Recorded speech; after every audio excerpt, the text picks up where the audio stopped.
서점이 미어터지는 불금을 꿈꾸는 책 팟캐스트 금요일 책에 빠지다 지금 시작합니다.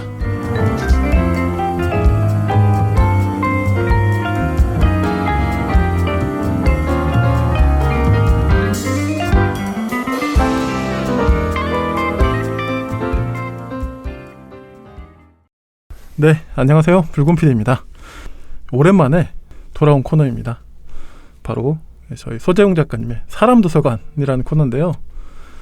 그동안 저희가 좀 뭐 각자 사정이 좀 있어가지고 한번 녹음 잡혔다가 좀 사정 때문에 좀 안 되기도 하고 그 뒤로 저도 좀 바빠지고 이래가지고 저희가 또 다 생업이 있는 사람들이다 보니까 좀 쉽지가 않았는데 이번에 어떻게 좀 시간이 다시 나서 네, 다시 좀 이렇게 녹음을 시작하게 됐고 앞으로는 또 좀 가능한 선에서 계속 사람 도서관 코너를 네, 끊이지 않고 이어가 보도록 하겠습니다.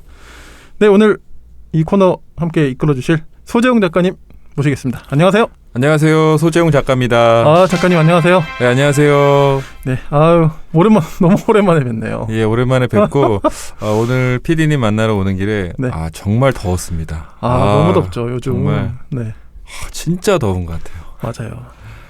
좀 더위랑 추위 중에 뭐가 좀 더 힘드세요? 저는 둘 다 크게 약하진 않은데 그래도 고르자면 조금 더위는 사람을 화나게 하는 것 같아요. 아, 그치.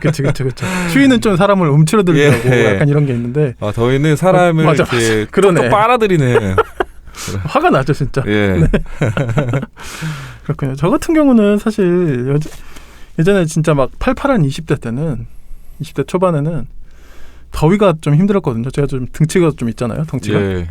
그러니까 좀 힘들었는데 군대를 제가 다녀오고 나서 강원도에서 2년 지내고 오니까 추운 게 진짜 안 좋은 거구나. 강원도 방금 어디로 하셨죠? 인제라고 하셨죠? 어디라고는 안 했고 화천이었습니다. 화천. 저는 인제였는데요. 아이고. 저도 정말 그 추위도 사람을 기분 나쁘게 할 수 있구나 하는 것을 그럼요. 경험하고 왔습니다. 저는 제 눈을 의심했어요. 그 하루는 취사장 앞에서 제가 뭘 일을 하고 있었는데 온도계가 영하 27도인 거예요. 그러면 왜 수은 온도계는 빨간색으로 왔다 갔다 하잖아요. 오르락 내리락 하는데 거의 안 보이는 거예요. 고장난 거냐 막 서로 막 이렇게 하다가 아니다 맞습니다. 이게 진짜다 막 그랬던 군대 이야기 또 군대 얘기하면 또 2시간으로 그러니까요. 네, 이 정도로 하겠습니다. 아무튼 너무 오랜만에 뵈서 너무 반갑고요. 예. 네. 또 이렇게 또 다시 시작하게 됐으니까. 예, 저도 오랜만에 오니까 기대되고 또 네. 오늘 다루는 그 인물 자체가 그렇죠, 너무나 그렇죠. 제 시대의 가장 판타지 스타다 보니까 기대하는 마음으로 편안한 마음으로 왔습니다. 예. 그래서 들으시는 분들도 오늘 정말 즐겁게 같이 함께 들어주시면 감사하겠습니다.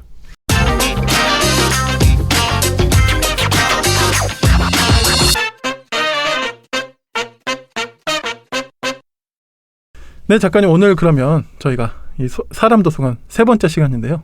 오늘 어떤 사람에 대해서 좀 이야기 나눠볼까요? 예, 제가 바로 누군지 알려드리기 전에 약간 좀 뜸을 들이자면은 이 선수는 지금까지 존재했던 모든 스포츠 스타 중에서 제 개인적으로는 펠레 그리고 무하마드 알리 다음으로 유명한 사람이 아닌가 싶습니다. 스포츠 역사 전체를 통틀었을 때는 네. 그리고 저와 같은 80년대생한테는 최고의 스포츠 스타인데요. 바로 우리 조단, 우리 마이클 조단 우리 삼촌이네요 이제. 삼촌을 오늘 우리가 좀 소개하고 또 이야기 나누려고 모셔왔습니다. 오늘 그러면 마이클 조던에 대해서 오늘 저희가 이야기하는군요. 예. 사실 마이클 조던은 그냥 단순한 스타라고 말하기에도 굉장히 부족하지 않습니까? 부족합니다. 슈퍼스타라는 말도 부족하고 네. 레전드라는 말로도 부족하고 그러니까요. 진짜 적당한 호칭이 떠오르지 않을 정도의 인물이죠. 그러니까 아까도 펠레 이야기를 해주셨지만 펠레는 황제? 뭐 이런 이야기를 들었던 사람이면 사실 이 사람도 황제죠. 동급이라 해도 전혀 손색이 없죠. 손색이 없습니다. 네. 전 세계 역사상 스포츠 인물 중에 5손가락에 무조건 들어가야 할. 무조건 들어가야 되죠. 무조건 들어가야 됩니다. 맞아요. 국내에도 굉장히 팬이 많은 팬이라고. 네. 사실 지금도 또 시간이 많이 지났음에도 불구하고 또 최근에는 넷플릭스에서 이제 더 라스트 댄스라는 다큐멘터리까지 나오면서 다시 또 막 조던을 막 향수하고 그랬죠. 예, 정말 저 넷플릭스 즐겨 보는데 네네. 넷플릭스에서 봤던 모든 다큐 중에 단연 최고의 다큐. 단연 최고. 실제로 완성도도 굉장히 좋아요. 아, 그리고 네. 저는 거기 나오는 거의 모든 스포츠 다큐를 다 보고 있는데 10부작으로 만들 정도의 스토리가 있다는 것만으로도 저는 그렇죠. 조던이 어떤 맞아요. 인물인지. 네. 거기 이번에 펠레 다큐가 나왔거든요. 그렇습니까? 네, 펠레는 어쨌거나 딱 한 편으로 소화가 됐는데 조던은 10편을 찍을 정도의, 그리고 그 정도로 자료를 많이 잘 남겨놨구나 싶어서 미국 스포츠가 가지고 있는 힘을 저는 좀 발견했던 것 같아요. 사실 그리고 그 80년대가 어떤 그 미국 미디어의 굉장히 굉장히 폭발하는 시기이기 때문에 맞아요. 예. 문화적으로도 예, 그렇기 때문에 또 약간 그런 시기를 좀 잘 만난 것도 있는 것 같아요. 맞습니다.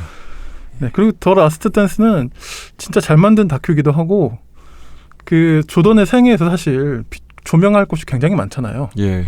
뭐 대표적으로 그 아버지가 돌아가신 뒤에 물론 그런 장면도 나오지만 그 다음 이제 은퇴했다가 번복하고 나서 이제 했던 그 우승의 순간 굉장히 유명한 순간이잖아요. 네. 아버지를 딱 그리면서 이렇게 뭐 우승컵 안고 우는 장면. 맞아요.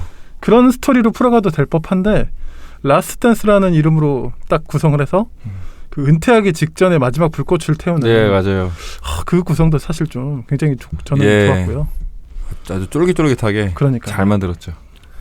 그리고 이제 또 한 가지 저희가 또 추억해볼 만한 것은 요즘 또 이제 저희 녹음 시점으로 올림픽이 지금 시작한 지 얼마 안 됐잖아요. 예, 맞습니다. 근데 어느 순간부터 농구에도 그 NBA 선수들을 이제 보내가지고 예, 일명 드림팀이라고 불리는 예, 그런 이제 농구 NBA 최고의 선수들을 구성해서 이제 미국이 이제 보내기 시작한 때가 있었잖아요. 예. 근데 공교롭게도 얼마 전에 지금 이번 그 미국 농구 대표팀이 예선 첫 경기 프랑스와의 대결에서 져버렸어요. 예, 졌죠. 그러니까요. 이게서 무슨 일이냐. 예, 이제 막 그런 이야기 나오고 하는데 그러니까 이제 자연스럽게 그 초창기 드림팀 역사상. 그때가 떠오르는데요. 보니까 이제 1992년 예, 바르셀로나 올림픽이더라고요. 예, 맞습니다. 예, 자, 이제 제가 그 당시 그 드림팀 멤버들의 이름을 불러드릴 건데 보면 깜짝 놀랍니다. 그쵸. 진짜 최고의 구성이지 않나. 맞아요. 일단 그런 멤버가 다시 나오기 힘들죠. 그러니까요. 제가 한번 제가 말씀해드리면 앞에 3명은 이제 제가 일부러 3명을 앞에 배치하기도 했는데 잘 모르는 선수들이어서 아마추어 선수도 있었고 이 크리스찬 레이트너라는 사람만 대학생이었고 그다음 이제 사실 나머지는 다 이제 프로 선수들이었죠. 예. NBA 선수들인데 크리스 멀린. 자, 이제 여기서부터 이제 나옵니다. 데이비드 로빈슨. 뭐 벌써부터 굉장히 예. 굵직굵직하죠. 예. 패트릭 유잉, 레리 버드가 이때 나왔더라고요. 예. 그리고 클라이드 드렉슬러, 예. 칼 말론, 존 스타턴, 찰스 바클리, 매직 존슨, 스카티 피펜, 그리고 마지막으로 마이클 조던. 예. 네. 뭐 이름만으로도 설레는. 그러니까요. 끝내주는 인물들만 다. 사실 그 당시에 이제 레리 버드는 어떻게 보면 전성기 조금 지난 시점이긴 했는데. 그렇긴 했죠.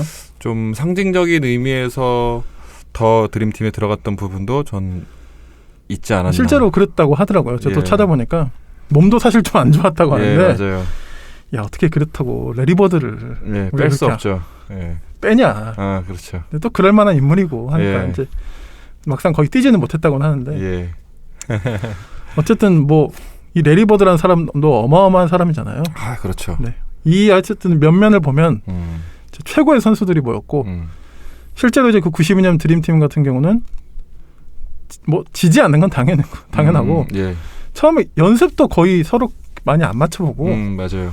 뭐 그냥 부담 없이 하고 그리고 상대 팀도 심지어는 지는 것에 대한 스트레스보다 그들과 함께 뛴다는 예. 어떤 그런 경외감이 있었던 것 예, 같다고 맞아요. 하더라고요. 그때 재미있는 게 그 더 라스트 댄스 보면 그게 나오잖아요. 이제 크로아티아랑 붙었는데 거기 쿠코치. 예. 쿠코치를 처음 만나죠. 거기서 이제 피펜이랑 조던이. 근데 그 당시 쿠코치가 이제 불스로 온다는 썰이 있었는데 그 당시 조던이나 피펜이 미워하던 단장이 쿠코치를 데려온다는 썰이 있어서 아주 속된 말로 그 선수를 완전 발라버리는 그런 장면도 다큐에 등장하죠. 맞아요. 저도 기억이 납니다. 근데 나중에 또 쿠코치를 인정을 해요. 예, 그렇죠? 맞아요. 조던이 예, 맞아요. 실제로 그 이제 불수에서 식스맨으로 예. 굉장히 뭐 이름을 날렸고. 예.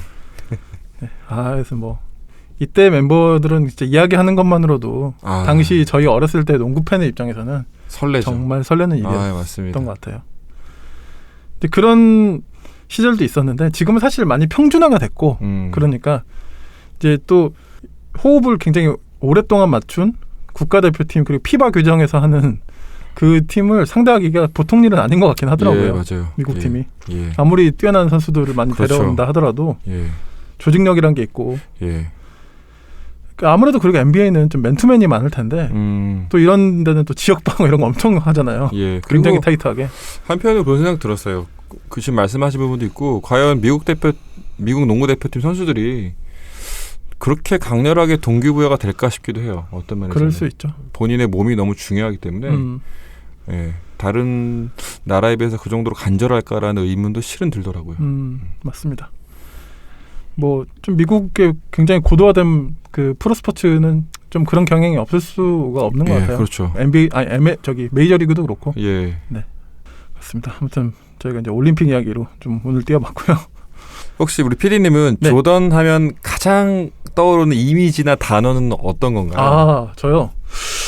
저 같은 경우는 아마 그 덩크 컨테스트 같은 걸 거예요.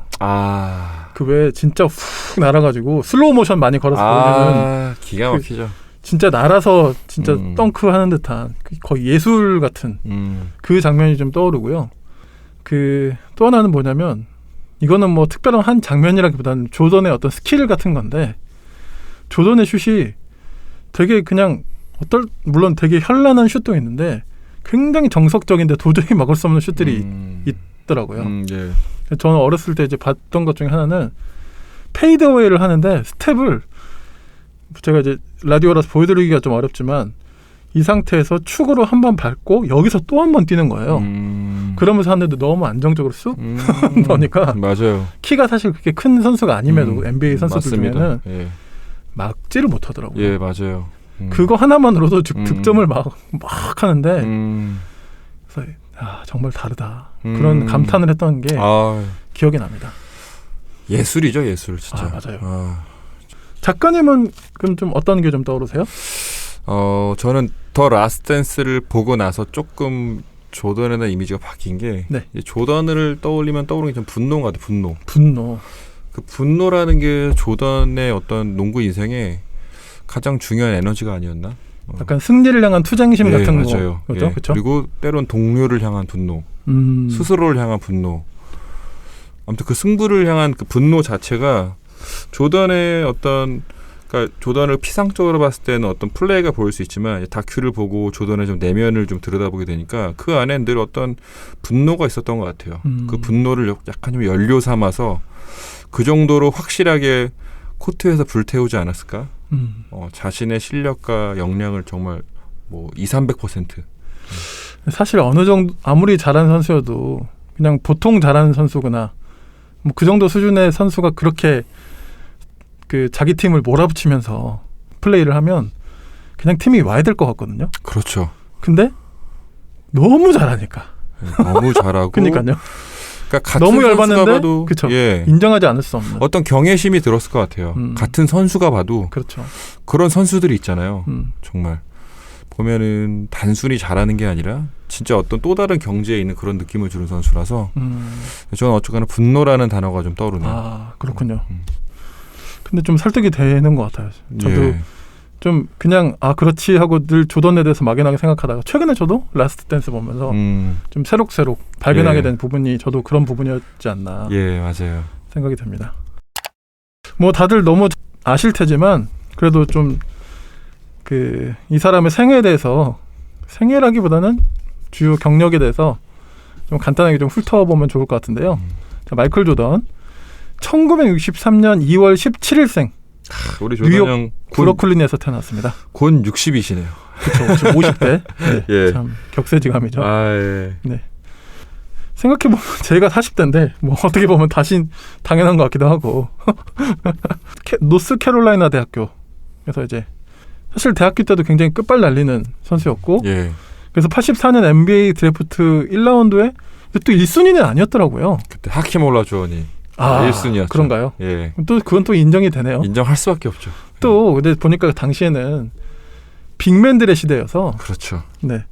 오히려 슈팅 가드라는 포지션이 사실 좀 그렇게 각광받는 포지션이 아니더라고요. 맞아요. 예.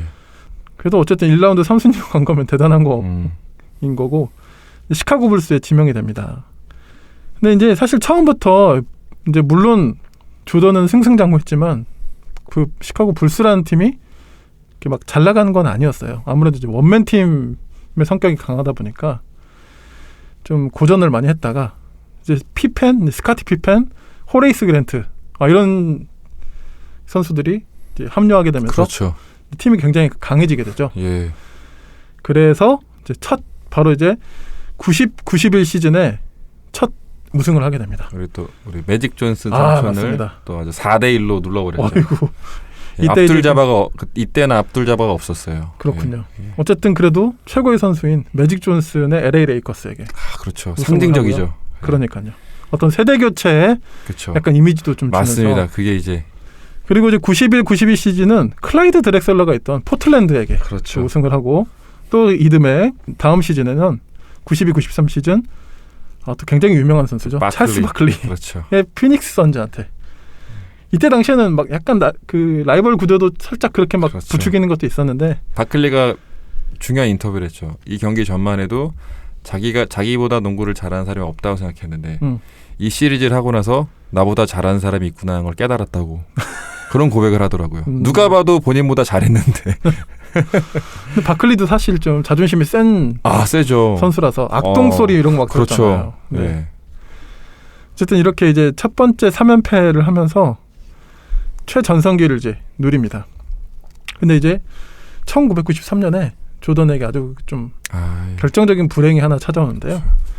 아버지께서 근데 그냥 돌아가신 게 아니고 좀 아주 끔찍한 비극적인 사건으로 돌아가시게 되잖아요. 맞습니다. 좀 상심할 만하고, 네, 굉장히 아버지의 어떤 뭐랄까 그렇죠. 리스펙이 큰 조던이었잖아요. 맞아요. 그래서 이제 충격 먹고 은퇴를 선언합니다. 조던이. 그러다가 얼마 안 있다가 야구를 약간 여기서 좀 뜬금없긴 한데, 근데 이 정도 스포츠맨이면 뭘 해도 사실 이것도 한번 해볼까? 이런 생각이 드는 건가 생각도 좀 들고요. 그리고 메이저리그 입장에서는 뭐 환영 안 할 이유가 없죠. 엄청난 이슈잖아요. 사실. 네. 보통 선수도 아니고 조던이 와서 야구를 하겠다니까. 맞아요. 근데 저도 좀 알아보니까 너무 그렇게 뜬금없는 건 아니었을 수도 있다고 그런 평가도 있더라고요. 그 야구를 전향하고 나서 물론 처음부터 메이저리그 하거나 그런 건 아니지만 당시에 이제 큰 메이저리그 파업이 있었는데 그러면서 이제 조던이 더 선수 생활을 잇기가 근데 또 조던이 뭐랄까 좀 약간 의식 있는 선수 중에 하나이기도 했잖아요. 그렇죠.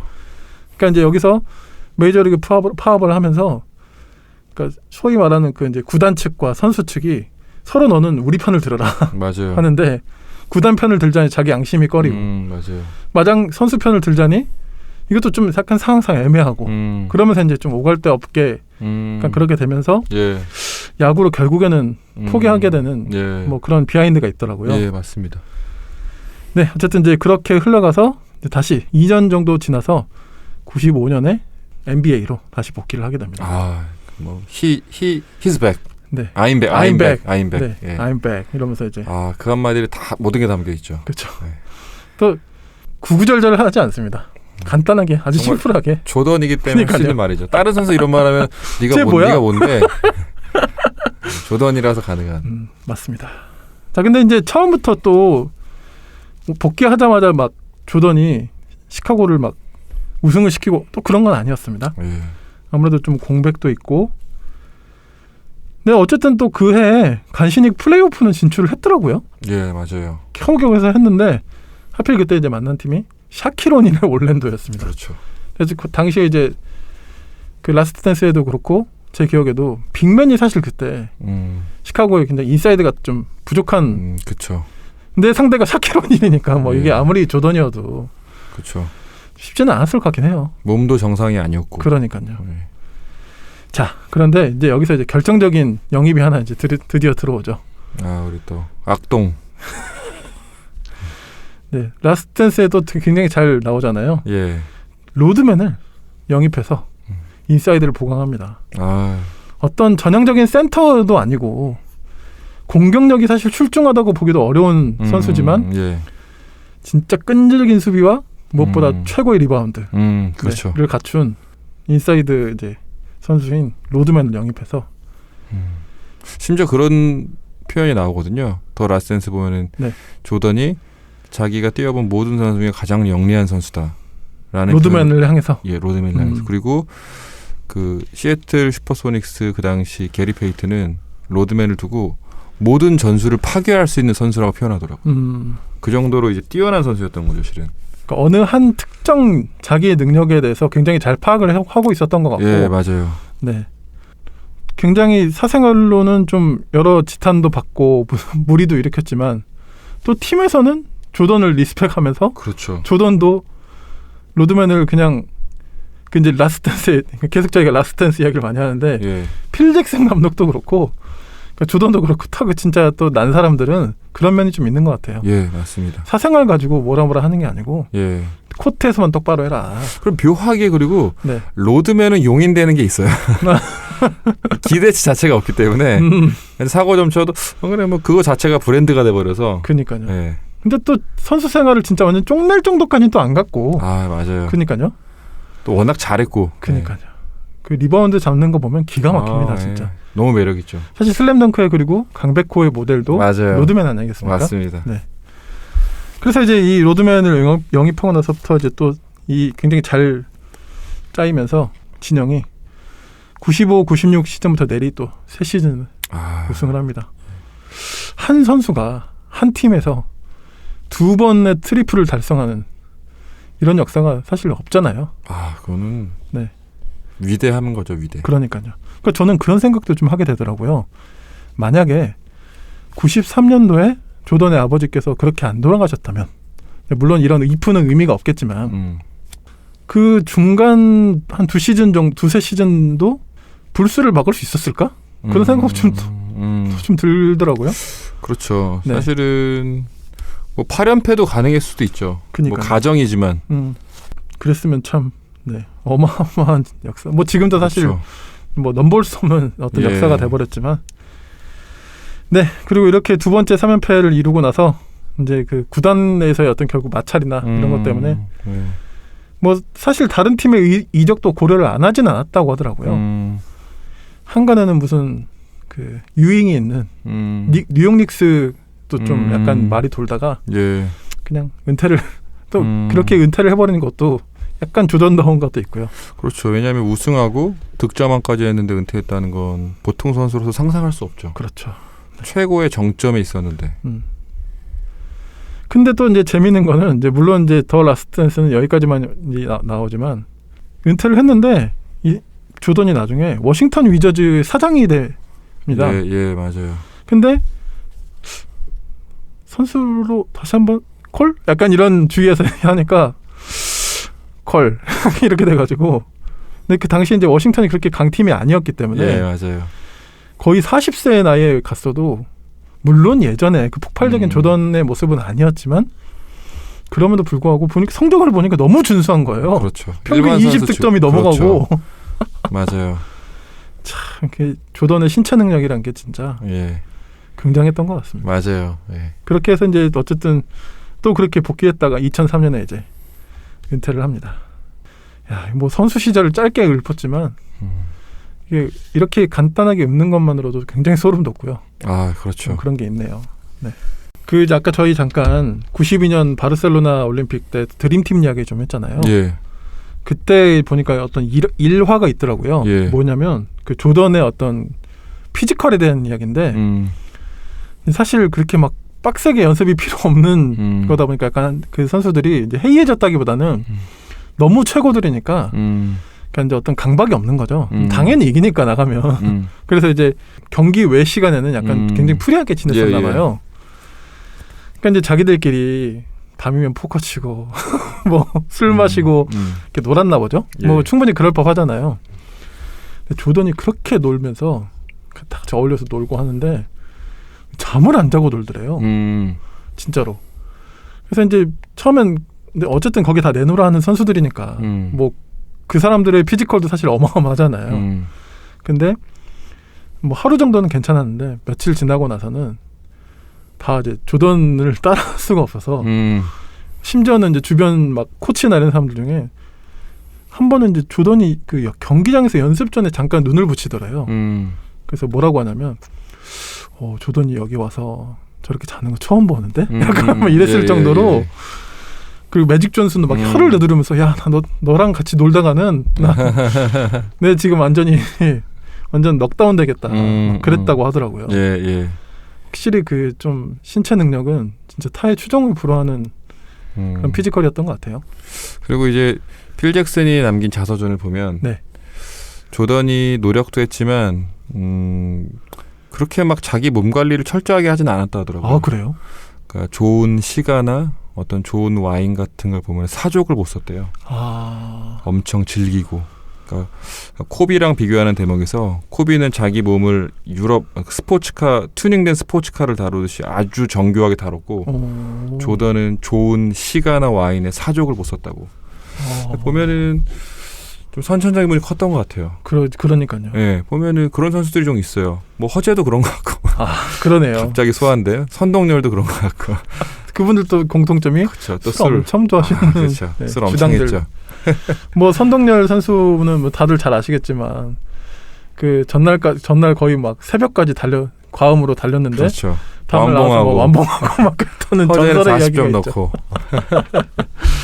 네, 아무튼 타고난 것도 있고, 근데 이제 그런 피지컬을 가진 사람이 엄청난 진짜 어떤 승부욕을 가지고 그렇죠. 덤비니까, 네, 참 그게 이건 그럼 또 이프지만 그런 사람이 자기 몸 관리까지 코비처럼 마냥 했다면 그 뭐 상상이 안 되네요, 사실. 그렇죠. 네. 예, 정말 더 대단했을 것 같고. 그러니까 늘 그런 가정은 해요. 저도 그때 야구를 뛰지 않았다면 어땠을까. 근데 그런 말도 있더라고요.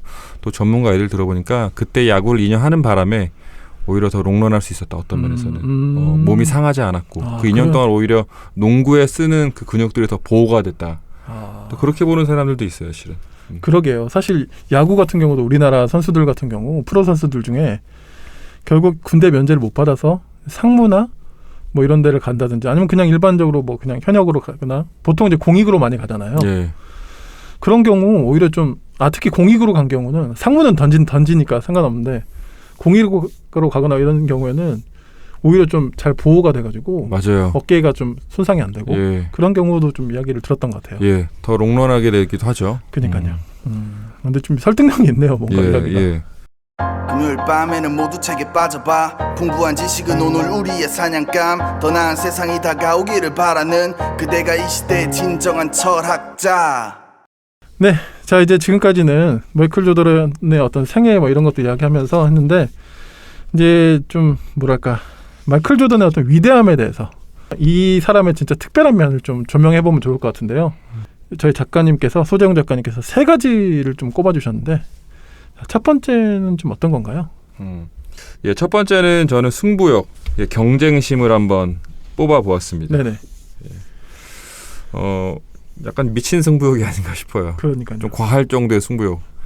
이거는 좀 조금 적나라하게 표현하면 좀 병적인 것 같아요. 그러니까 승부욕 자체가 이 사람한테 DNA로 심어져 있고 그게 하나의 삶의 목적인 것 같고 아까 전에도 말씀드렸지만 코비와 조던의 차이점은 이제 필 잭슨의 그 자서전을 보면 코비도 승부욕이 엄청 강한데 코비는 농구할 때만 승부욕이 강한 스타일이고 조던은 삶 전반에 있어서 지는 거를 너무나 싫어했던 그런 선수라는 표현이 나오더라고요.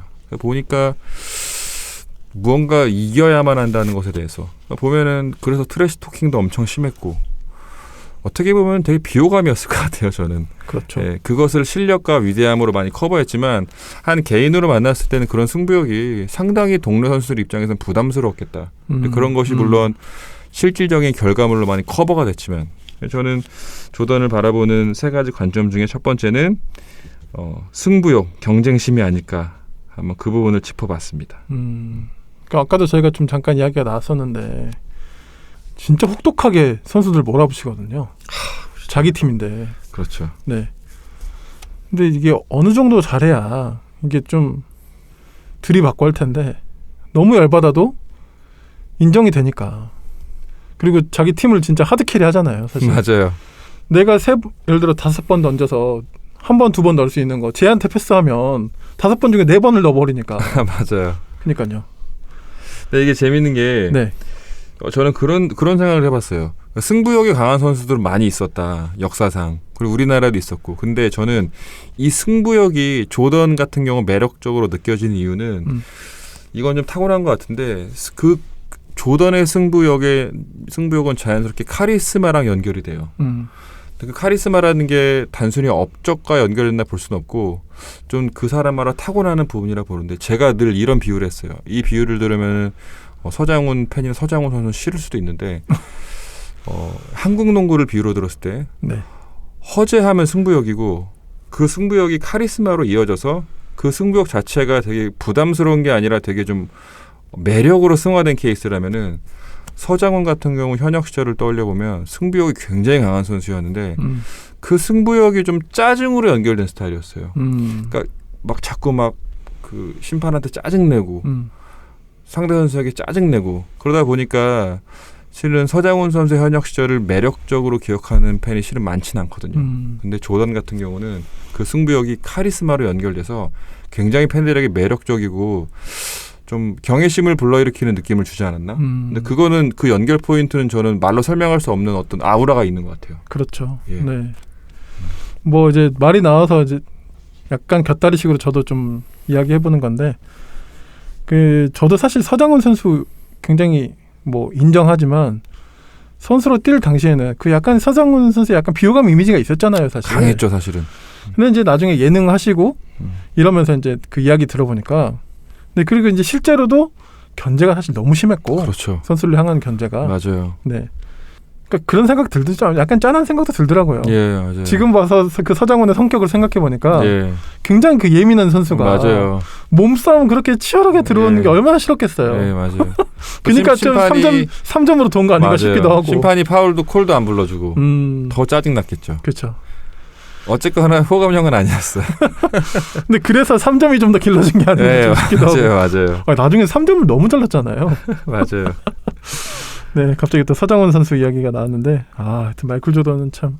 근데 이게 한 가지만 더 얘기하면은 네네. 더 라스트댄스에도 나오지만 예. 이 승부욕이라는 게 타고난 것도 있지만 후천적으로 형성된 부분이 있더라고요. 그 아버지가 형 이제 그 친형과 조던을 굉장히 좀 경쟁 구도에 몰아넣고 그 안에서 끊임없이 형을 어떤 경쟁 상대로 삼아서 조던이 그 가정 안에서 끊임없이 이겨야만 아버지께 인정받을 수밖에 없는 그런 환경 속에 자라났더라고요. 그런 것들이 자연스럽게 나중에 또 결과적으로는 또 한 명의 농구 선수로서는 뭐 득이 되지 않았나 그런 그렇군요. 생각이 들더라고요. 예. 근데 그 슬램덩크에서도 보면 그 정우성 선수가 산왕의 정우성이 아버지랑 맨날 1대1 하면서 그렇죠. 그렇게 했잖아요. 맞아요. 그게 약간 조던 이야기이기도 한 것 같네요. 보니까. 그게 떠오르네요, 진짜. 네네네. 맞아요. 나중에는 붙을 사람이 없어가지고 네, 했다가 맞아요. 이제 미국 가니까 발리 막 맞아요. 블로킹 당하고 그러니까 맞아요. 다시 의욕이 생기고 막. 산왕공고 추억의 산왕공고 떠오르네요. 그리고 실제로 그 슬램덩크도 NBA 장면을 딱 그 오마주 해가지고 그대로 따온 장면 되게 많잖아요. 그렇죠. 네. 슬램덩크만 가지고 얘기해도 또 1시간이 부족하죠. 그럼 또 나중에 또 한번 특집을 한번. 알겠습니다. 두 번째 포인트는 어떤 건가요? 저는 개인적으로 이 부분이 네. 제가 오늘 가져온 세 개 중에 가장 중요하다 생각합니다. 네네. 바로 예술성인데요. 예술성. 예. 이 얘기하면 르브론 제임스 팬들이 아주 싫어하겠지만 좀 얘기할 수밖에 없는데 네네. 르브론 제임스가 지금 우승을 상당히 많이 했고 과연 누가 최고 위대한 선수인가에 대해서 논쟁도 없잖아 있었고 물론 여전히 더 저는 뭐 비교할 건덕지도 없이 조던이라 생각하는데 어쨌거나 르브론 제임스 시대를 살았던 팬들은 또 르브론 제임스한테 표를 주기도 하고 근데 저는 르브론 제임스가 조던을 절대로 따라갈 수 없는 게 저는 예술성이라고 생각하거든요. 근데 그 예술성이라는 것은 제가 한 가지 증언을 가져왔는데 이제 그 조던을 이제 가장 가까이서 이제 트레이너 역할을 했던 그 선수 그 트레이너가 했던 이야기가 있어요. 그 네. 부분을 제가 좀 읽어드리도록 하겠습니다. 네.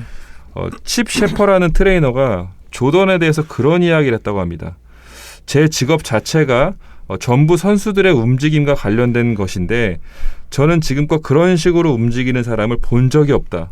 마이클 조던이 코트에서 움직이는 것을 보면 그렇게 우아할 수가 없었다라는 표현을 했다고요. 근데 마찬가지로 아까 전에 이제 PD님 말씀하신 것처럼 그 덩크 하나를 해도 달라요, 정말. 그럼요. 이거는 다르죠. 그냥 달라요. 그러니까 운동 그 선 자체가 아주 리듬감 있으면서도 그 자체가 하나의 예술 작품처럼 와닿는 조던만의 그 운동 퍼포먼스 선이 있거든요. 선. 근데 그런 부분에서 르브론 제임스는 솔직히 말하면은 너무너무 잘하고 다재다능하지만 그런 예술성이 사실 별로 느껴지지 않아요. 압도적이긴 한데 그렇죠.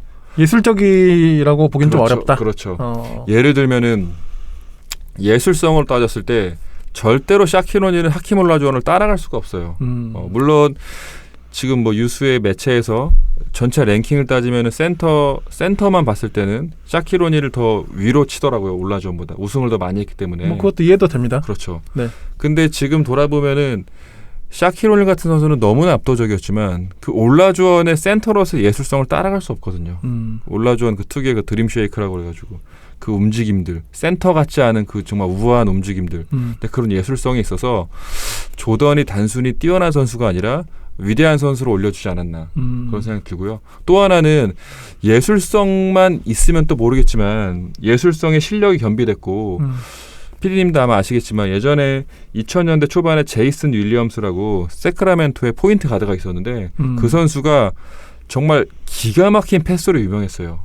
정말 기가 막힌 네네. 백인 가드였는데 근데 그 선수가 사실 몇 년 못 갔던 이유가 그런 화려한 예술성 있는 패스를 했지만 그게 팀 성적이나 자기의 어떤 개인 스탯으로 이어지지 않았거든요. 그런 일시적인 퍼포먼스는 강했지만 그런 의미에서 정말 조던은 실력이 뒷받침된 예술성이라는 면에서 위대할 수밖에 없지 않을까. 저는 그 부분을 꼭 얘기하고 싶었어요. 아니 뭐 40-50점을 때려 넣는데 그렇죠. 그 장면 하나하나가 너무 멋있으니까. 다 하이라이트잖아. 다 하이라이트. 그러니까요. 네. 그냥 점프슛인데 사실 보면 조던은 3점을 그렇게 많이 안 넣더라고요. 맞아요. 예. 그냥 그 뭐지? 3점 라인 안에서 그 점프샷으로 많이 넣었는데 그 샷 하나하나가 어느 순간 뚝 튀어 올라서 너무 그냥 스무스하게 넣는 거죠. 예를 들면 골을 넣고 나서의 제스처도 예술적이에요. 그거를 고스란히 따라한 게 실은 코비 브라이언트였거든요. 고스란히. 근데 절대 조던 같은 느낌이 안 나죠. 사실 코비도 좀 굉장히 대단한 선수긴 한데 또 이제 코비 이야기가 나오니까 또 그 두 선수가 사실 되게 서로를 좀 아끼는 그렇죠. 사이였잖아요. 호영호재했죠.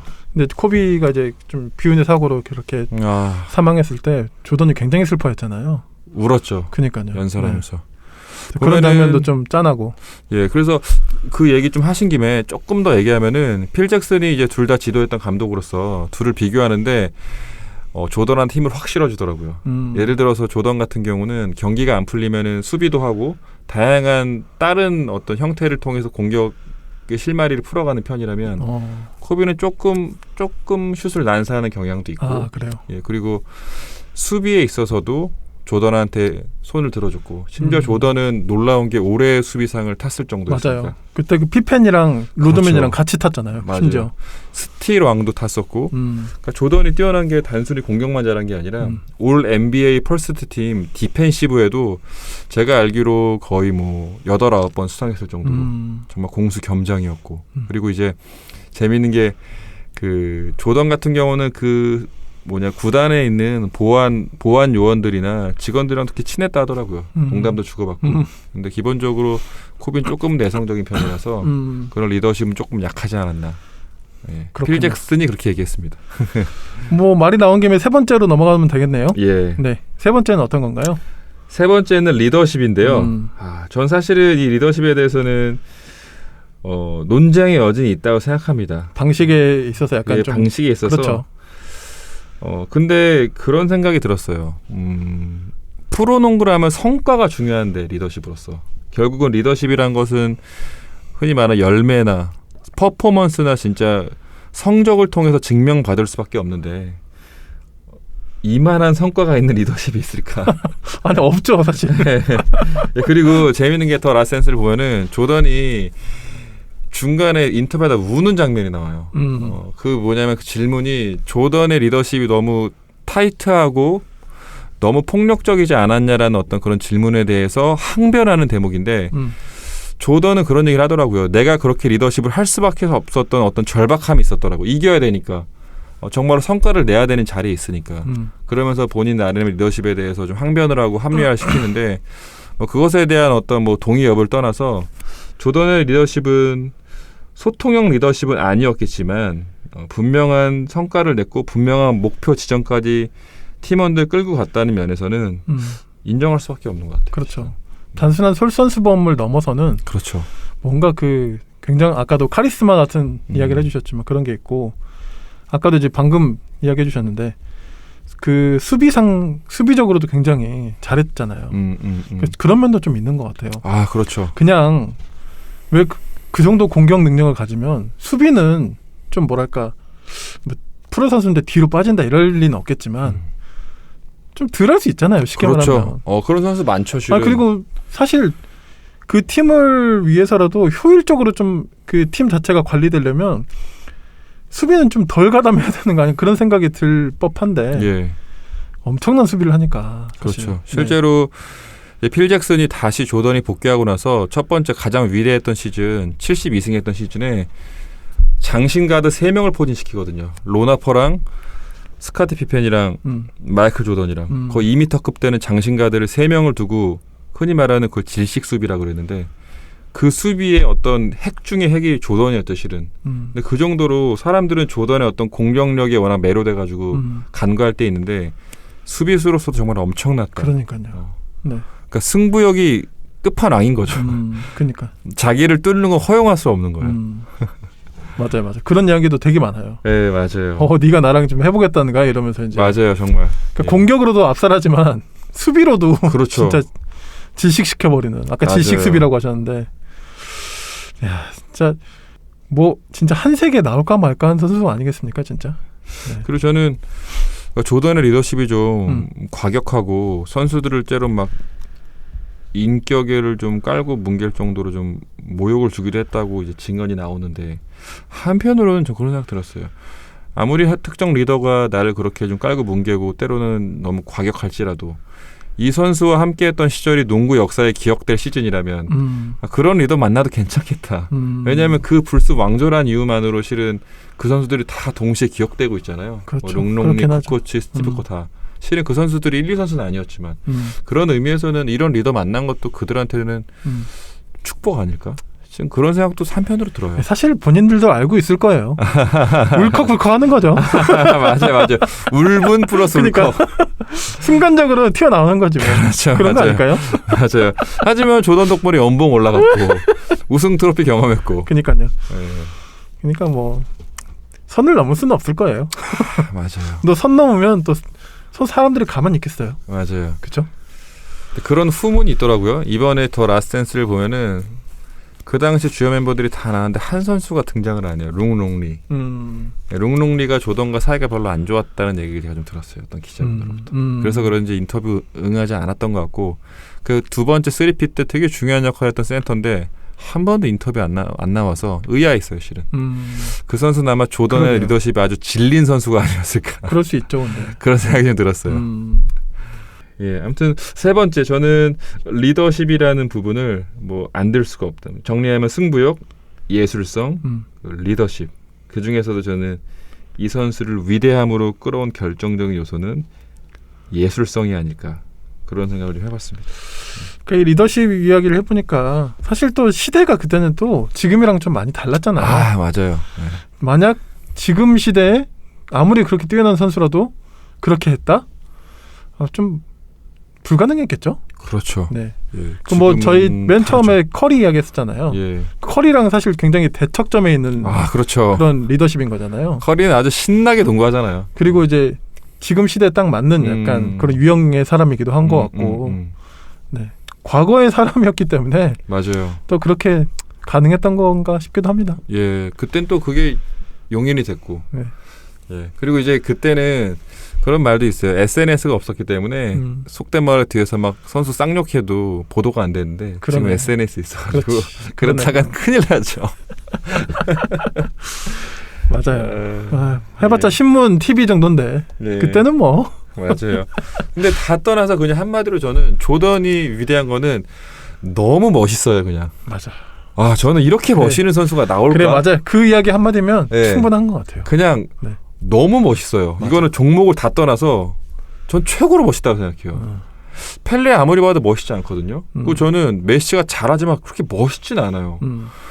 야구 데릭 지터 멋있지만 이 정도는 아닌데 조던은 굉장히 우아하면서도 멋있고 그 안에 엄청난 강렬함이 있고 이런 선수가 앞으로 또 나올 수 있을까? 저는 힘들 것 같아요. 정말 너무 그렇죠. 멋있지 않나.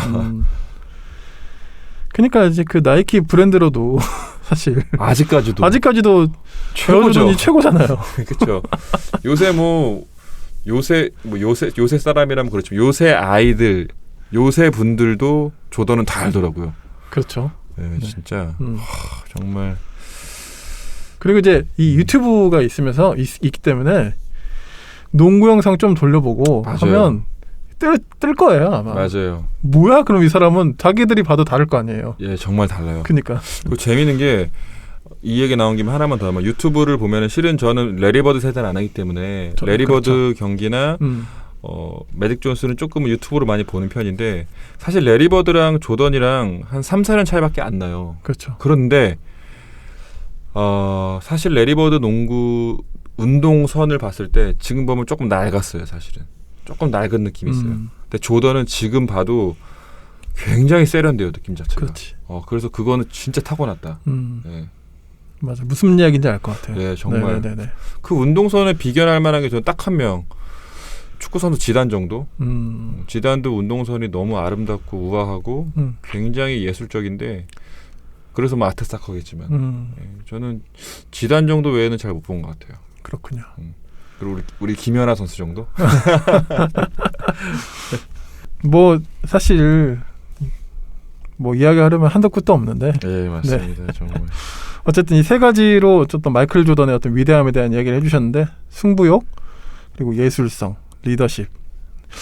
약간 보니까 작가님이 그냥 이 선수가 그냥 압도적인 실력을 갖는다고 해서 매력을 느끼시는 스타일은 아니신 것 같아요. 맞죠. 거기에 예술성이 더해지고 뭔가 우아함이 더해지고 이랬을 때 굉장히 근데 이게 사실 모든 사람이 다 그럴 법한 사람들을 꼽아주시긴 했지만 맞아요. 네, 그런 걸 좀 느꼈어요. 3번 정도 저희 녹음했는데 예, 맞아요.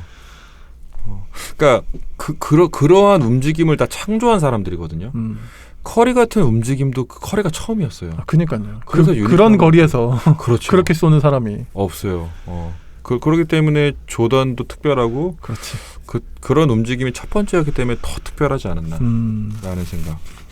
진짜 갑자기 루키 잡지가 떠오르네요. 제가 95, 96 시즌에 그 루키 잡지 사서 막 그 조던 부분 막 오려서 막 포스터도 막 붙이고 막 그랬었는데.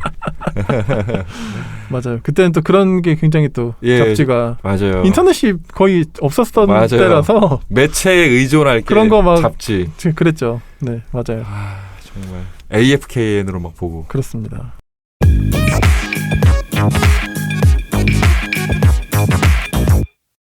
어쨌든 이렇게 저희 3번 정도 작가님과 이렇게 녹음해 보니까 앞으로 또 꼽아주실 이런 선수들도 되게 그러니까 더 궁금해지는 거예요. 예. 자 이제 뭐 슬슬 마무리도 해야 되고 그러면 뭐 당장 뭐 예고라고 할 필요는 없고 바뀔 수도 있으니까 좀 또 생각나시는 선수들 좀 저는 있습니까? 순간 떠올랐는데요. 네. 저는 이 선수를 다시 보고 있거든요. 사실 이 정도 급이라 생각 안 했는데 누구죠?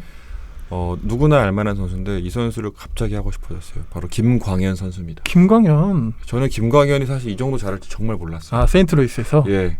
사실 저도 좀 그래요. 진짜 개인적으로 저는 제가 만약에 미국 팬이라면 류현진보다 김광현이 훨씬 매력 있을 것 같아요. 훨씬 템포도 빠르고 시원시원하고 사람의 액션이 있잖아요. 근데 제가 미국 야구 팬이라면은 류현진에 대해서는 정말 매력 못 느낄 것 같아요. 근데 야구 평론가 입장에서 너무 매력 있는 선수죠. 분석할 여지가 많이 류현진이? 있으니까. 그렇죠. 무슨 말인지 알 것 같아. 예. 근데 저는 김광현 선수는 그래 맞네. 이 정도로 잘할 줄은 몰랐고 생각해 보니까 김광현도 KBO에서만 짬밥이 13년, 14년이었던 그럼요. 이 네. 선수가 그만큼 내공이 쌓였구나. 그걸 요새 느끼고 있어요. 그러네요. 다음번에 한번 김광현 달아봐도 괜찮은데요? 재밌을 것 같아요. 네. 또 시의 적절하고. 근데 진짜 방금 되게 공감된 게 류현진은 그러니까 분석을 들어가면 진짜 막 그렇죠. 캐낼 게 너무 많죠. 너무 많죠. 미스테리잖아요. 근데 일반 야구 팬 입장에서 보면 진짜 약간 열받는 게 있어요. 그렇죠. 특히 상대편이 있을 때 맞아요. 환장하는 거예요. 속도가 그렇게 빠른 것도 아닌데 맞아요. 완전 칼제구로 예, 다 땅볼 타고잖아요. 체인지업 들어가면 막 그렇게 잘 치는 선수들이 못하니까. 그니까요. 예, 맞아요. 진짜 열받게 하는 선수죠. 그러네요. 김광현도 사실 위태위태한 순간들이 있었음에도 불구하고 예.